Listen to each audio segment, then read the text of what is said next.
আমরা এখন 3 নাম্বার সম্পাদ্যটা করব। একটি ত্রিভুজের বাহুগুলোর দৈর্ঘ্য যথাক্রমে 3.5 সেন্টিমিটার, 4.5 সেন্টিমিটার এবং 5.5 সেন্টিমিটার দেওয়া আছে।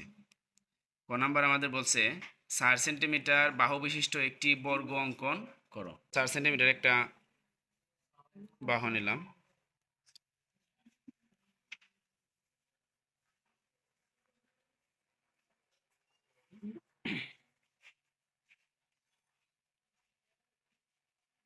তারপর আমরা যে কোনো একটা রশ্মি নিব। যে কোনো একটা রশ্মি নিলাম আমরা এই। যে কোনো একটা রশ্মি নিলাম আমরা এই রেখাংশের এ বিন্দুতে আমরা একটা লম্ব আঁকবো। আমরা তো ইতিমধ্যে লম্ব আরও আঁকছি। যে কোনো মাপে যে আমরা একটা লম্ব আঁকবো এখানে। এইভাবে ধরবা তোমরা।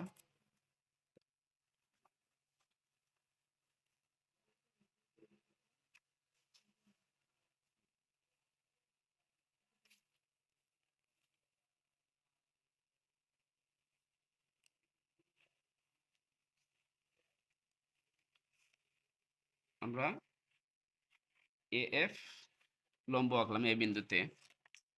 তারপর ওই জি এর সমান করে এই যে জি এর সমান করে আমরা এফ এবং এই থেকে আমরা এডি এবং এবি রেখাংশ কেটে নিই। এটা হচ্ছে এডি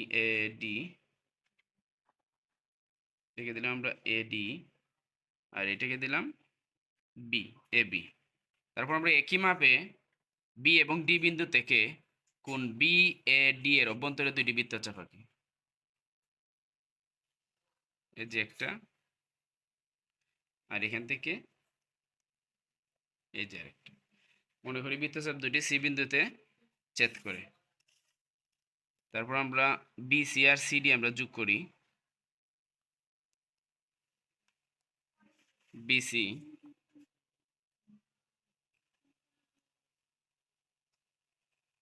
সিডি যোগ করি, তাহলে এ বি সি ডি হচ্ছে আমাদের উদ্দিষ্ট বর্গ।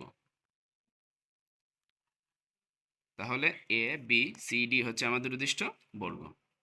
তো আমরা সম্পাদ্য 3-এর ক কর্ম এখন ত্রিভুজটির বহির্বৃত্ত আঁকো।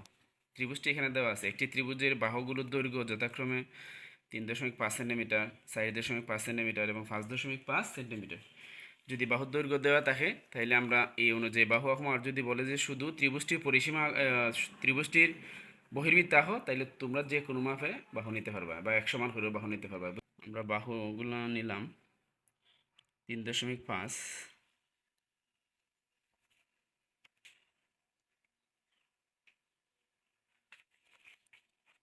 আরেকটা হচ্ছে 4.5,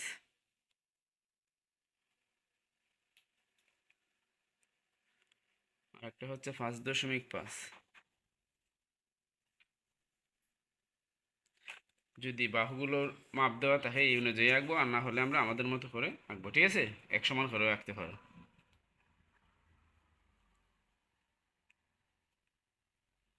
তো আমরা বাহুগুলো নিলাম 3.5 সেমি, 4.5 সেমি এবং সি সমান 5.5 সেমি। আমরা যে কোনো একটি রশ্মি বিই নিলাম। আমরা যে কোনো একটি রশ্মি বিই নিলাম। বিই রশ্মি থেকে এ সমান করে, বিই রশ্মি থেকে এর সমান করে আমরা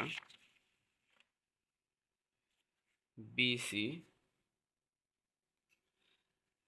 রেখাংশ আমরা কেটে দিলাম। বিসি রেখাংশের বিউ সি বিন্দু থেকে আমরা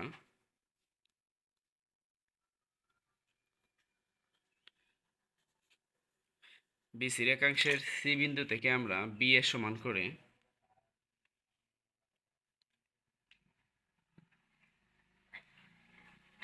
একটা বৃত্তচাপ আঁকলাম।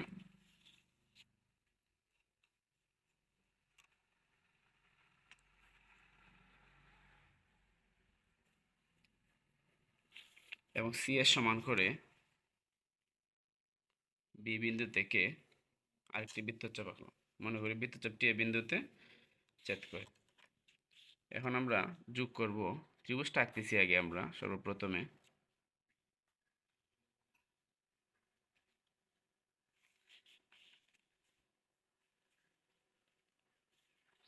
এসি এবং এবি আমরা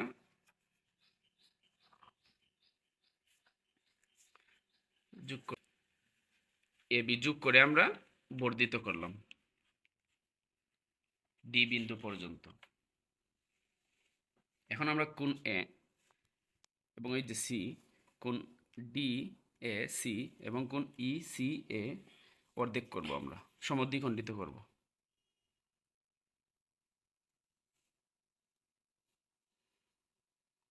যে কোনো মাপে নিলাম আমরা।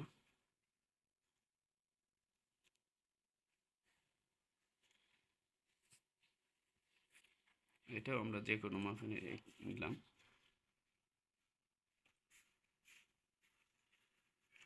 তারপরে এই যে এটা সমান করে আমরা এদিকে বৃত্তচাপ, তারপর এইদিকে বৃত্তচাপ নিলাম।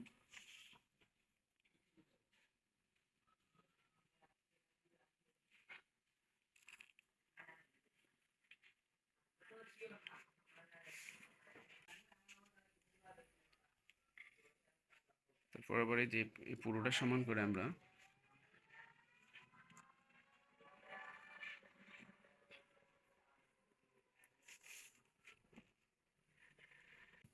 এই যে, তো আমরা কোণ এসি ই এর সমদ্বিখণ্ডক এবং কোণ সিএডি এর সমদ্বিখণ্ডক আঁকলাম আমরা। মনে করি সিএম এবং এএন ই বিন্দুতে ছেদ করেছে, ই বিন্দুতে ছেদ করেছে। এখন আমরা ই বিন্দু থেকে একটা লম্ব আঁকবো। ই বিন্দু থেকে এর সমান একটু বড় করে আমরা একটু বৃত্তচাপ আঁকবো, একটু বড় করে।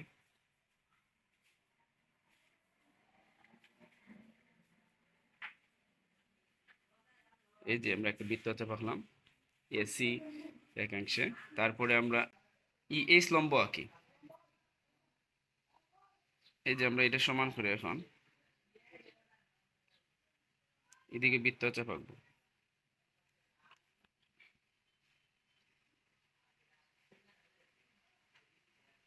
এই যে এটা সমান করে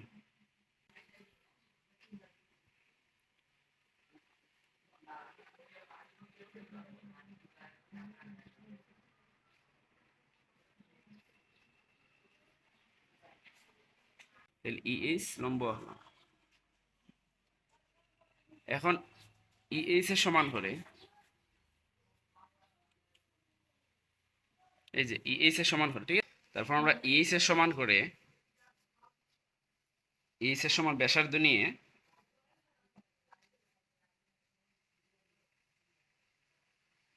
একটি বৃত্ত আঁকি আমরা।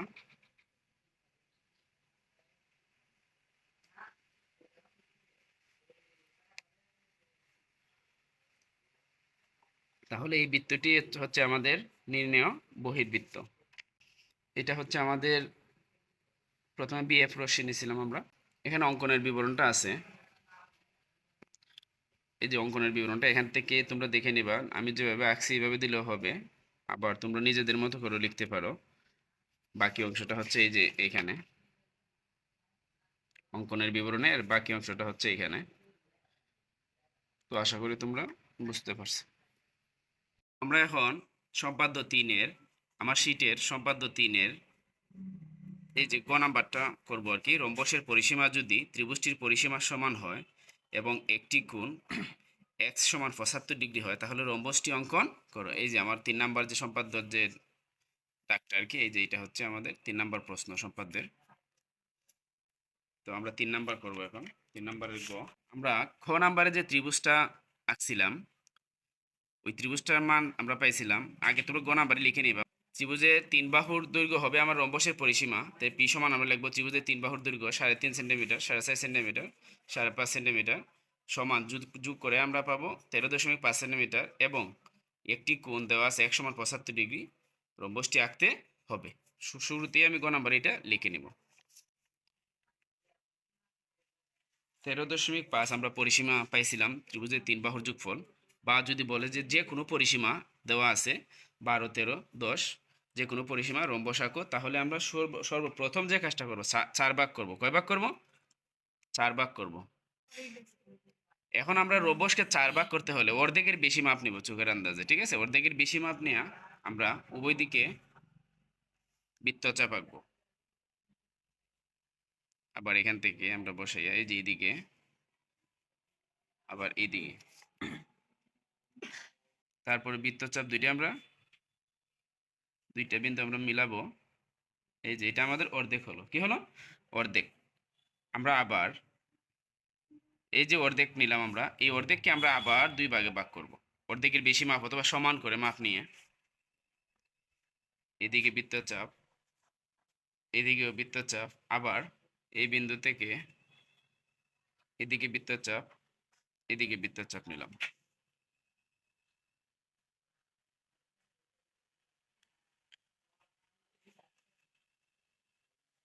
তাহলে অর্ধেককে আমরা 2 ভাগ করলাম। এই যে 1 ভাগ 2 ভাগ, বাকি অর্ধেককেও আমরা 2 ভাগ করব। অর্ধেকের বেশি মাপ নিলাম। এদিকে বৃত্তচাপ, আবার এই যে এইদিকে বিপরীত দিকে বৃত্তচাপ, আবার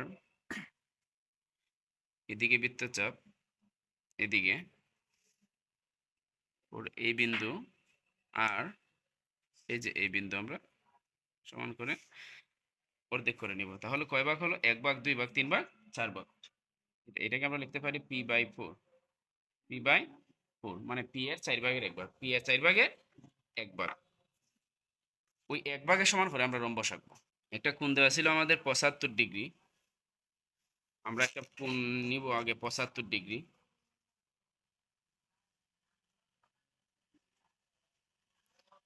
এইভাবে নিবা, তোমরা চাঁদা দিয়ে নিয়ে নিবা। 10, 20, 30, 40, 50, 60, 70, আর এই যে 75।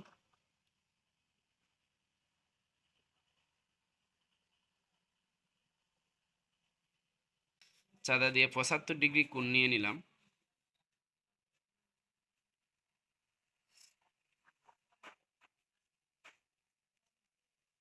এটা হচ্ছে আমাদের কোণ x,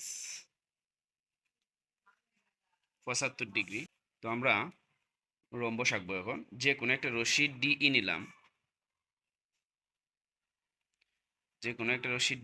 নিলাম, ডি বিন্দুতে আমরা কোণ x সমান 75 ডিগ্রি কোণ নিব, ঠিক আছে? এই যে এই মাপটা আমরা দেখলাম। ডি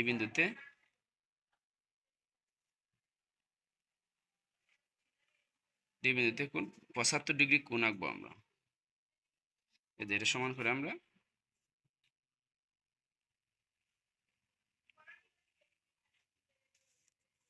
EDF,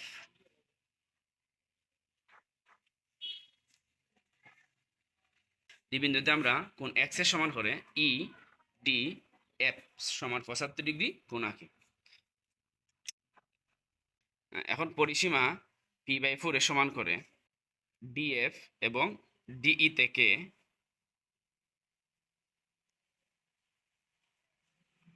DA এবং DC রেখাংশ কেটে নিলাম আমরা। DA এবং DC রেখাংশ কেটে নিলাম।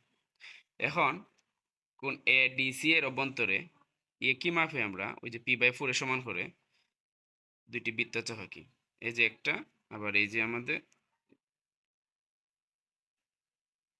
দুইটা বৃত্তচাপ আঁকি। বৃত্তচাপটি মনে করি B বিন্দুতে ছেদ করে। তাহলে AB আর BC আমরা যোগ করি। তারপর আমরা AB আর BC যোগ করি। তোমরা অবশ্যই পেন্সিল দিয়ে আঁকবা, আমি কলম দিয়ে আঁকতেছি। অবশ্যই পেন্সিল দিয়ে আঁকবা তোমরা।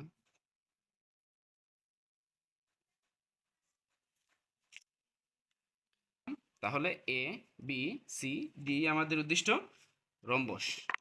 এটার বিবরণটা আসলে লিখতে হবে। এই যে আমি যেভাবে আঁকছি এইভাবে দিলেও হবে, অথবা তোমরা এই বিবরণটাও দেখতে পারো। এইভাবে বিবরণ দিলেও এটা হয়ে যাবে অঙ্কনের বিবরণ। আমরা যেভাবে আঁকছি এইভাবে দিলেও হবে, অথবা এই বিবরণটার মতো করে দিবা, ঠিক?